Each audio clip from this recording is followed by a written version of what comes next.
Мына жігіттер заряженный машинаны көрдіңдер ме? Мынау Рүстем деген жігіттікі, Алмас. Біз жігіттер экспедициямыз бастадық. Күніге өздеріңізбен осы TikTok, Instagram, Facebook'та бөлісіп отырамыз. Мына жігіттер бар арамызда. Қазір Жыландыға барып жатырмыз. Жыландыға жолғамыз. Алашса. Қанша километр? Шамамен 300 шақырым. 300 шақырым, иә. Мен жетісудің арландары, тарландары. Кеттік па? Жоқ. Кеттік, мынау біздің машина, екі машина. Кеттік. Достар, айтайын деген мынау. Қазір білесіздер ғой, анда бір неше түрлі жаңалықтар болып отыр ғой, жаңағы Сабуров бар, Эпштейн дейді, Конституция дейді. Осындай жаңалықтарды көріп, біз шыны керек кейбіреуіне араластық, кейбіреуін араласпадық, сөйлемедік. Енді достар, өзіміз бір демалайықшы. Жора жолдастармен оразада рухани демаламыз ғой.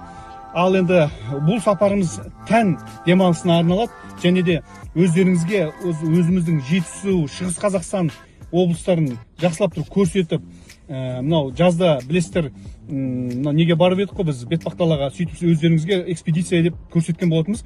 Тура сондайда Алла қаласа осы 5-6 күн бізбен бірге болыңыздар. Барша қызықтармен өздеріңізбен бірге бөлісіп отырамыз. Лайк, комментарий, Май Қазақ парақшасына тіркеліп қойыңыздар. Бізбен бірге болыңыздар, достар.